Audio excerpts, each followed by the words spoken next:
Yeah, cut and sew with me this beautiful dress. I've gone ahead to mark out the places that I need. For this particular dress, I'm making mine to be short because I love short dress. I don't just want to make it and not wear it. So I've made it a short one, not too long. Then I've marked out my shoulder, half of my shoulder measurement, came down by 1 inch for the shoulder slant. Then insert my armhole measurements. Then as well as going ahead to determine the length of the dress that I want. After which on my chest line, that's from your shoulder slant to your half of your armhole, which is mine is 7. I'm going to insert my bust measurements with allowance. On the waistline, I went ahead to insert that 1/4 of my waist and allowance, and on the hip line the same thing, 1/4 of my hips with allowance. Then I just roll it down. You can make it like a flare one. It's also fine. You can make it straight or flare down there. So I actually went ahead to cut two. You need 2 pieces of this, one for the back and one for the front. So, and the next thing is for me to mark out my the neck width and the neck depth for first, and then I'm marking out the back one first because we need to do some changes on the front, like some little thing on the front. So I'm going in now to mark the neck width, which is 4 that I used there, and then came down by 1.5 inches. Yeah, so I went ahead to connect that. Actually that would be for the back, but then we mark it out on both front and back because we're still going to alter the front neckline. So I went ahead to cut that out. Then I'll separate the back from the front.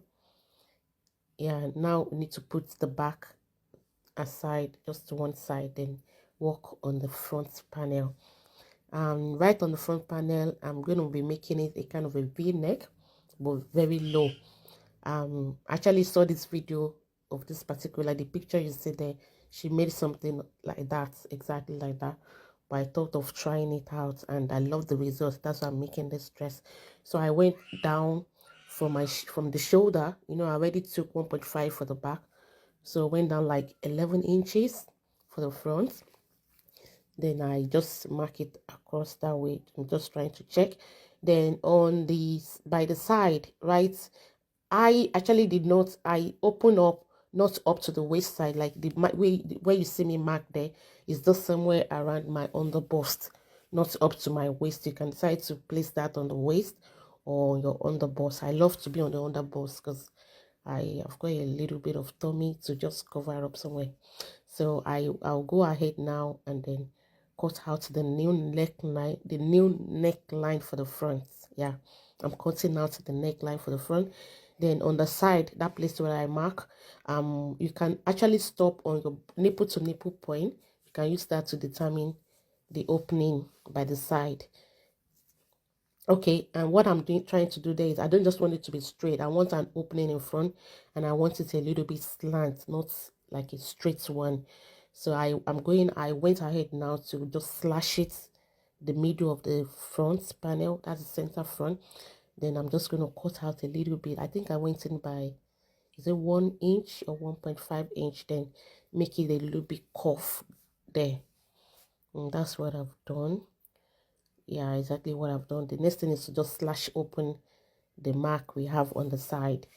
That can be on the waistline, it can be on the underbust. I did mine to, I made that mine to be on the underbust. So I've opened out the two. That's just the front panel, but then we already slash it open, and we have the cutting, the opens on the side. The next thing is to just cross it. Take one to cross the other, just like you see me doing the video.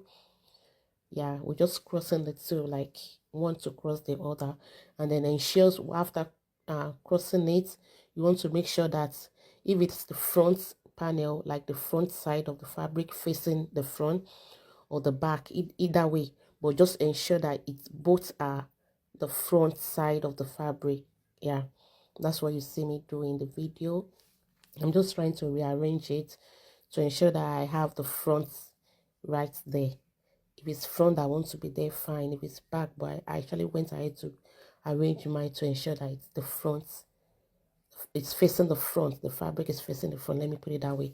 So I'll go ahead and secure it down with a pin, because we still need to close that on the two sides. We need to close it. I'm loving it. That's why you see me do that.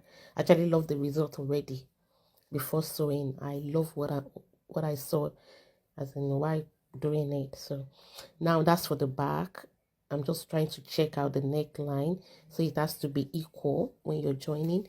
So what I would go, the next thing I would do now is to go ahead, pin it, secure the sides where I'll be closing. You see that part we cut open, we need to close it. I'm just going to sew it on 0.25 actually, because this is not a pattern cutting, like it just a freehand, and then we didn't add any allowance, so just 0.25 is what I used on both sides.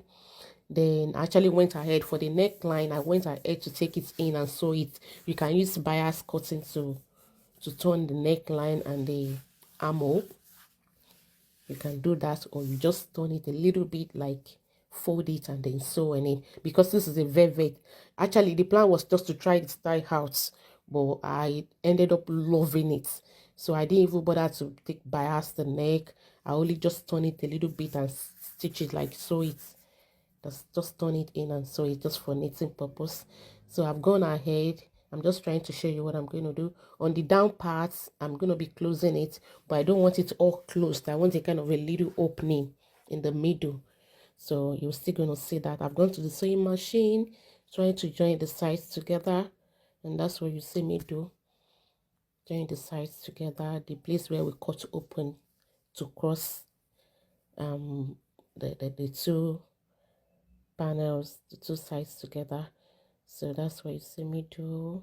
Just try to join it, and then in the middle, the center middle too, I try to close it a little bit down, but not all the way down, because I want it to have a kind of opening down there. You can make yours longer, the dress, like you see in the picture. The picture is a very long dress, but I don't, like I said, I don't really like wear. I'm a short person, so I don't like wearing a long dress, and I want something I'll be able to wear often, like, yeah, just pick and wear and go. So that's what you see me do there. Okay, I've gone ahead to close those parts, and on the chest line, I discovered that chest part is too low and I don't want it to expose, so I went ahead to close it a little bit up. Yeah, I went ahead to close it a little bit up, and now I'm showing you to place the back panels too. For the back neckline, all the neckline and the armhole, you can turn it with tip bias and stitch on it, or you bend it a little bit and then stitch on it for knitting. Even for this velvet, it's not even necessary, because of the way the fabric is. So I went ahead to join the shoulders together. Then, like I said, see what I'm trying to explain there, you need to turn the neck to give it a good knitting. So turning the neck in, or you take or use bias, cutting bias to do that. So yeah, I've gone ahead to do that. Join the sides together on 1 inch, and then this is the outcome of the dress. I'm loving it. For somebody like me, I think I will be making this more often for myself, because it's good for me to have a tummy, or you don't have a big tummy. For somebody like me that I've got a little bit of tummy, this will help to conceal it. And yeah, I love it. Actually, I was forced to wear it out the same very morning. That was yesterday morning for an appointment, so I had to just rock it with a gray blazer, then with a trainers, a black gray trainers. So this is the outcome of it. Thank you very much. If you love it, if it's helpful, please like and comment. Thank you. Bye.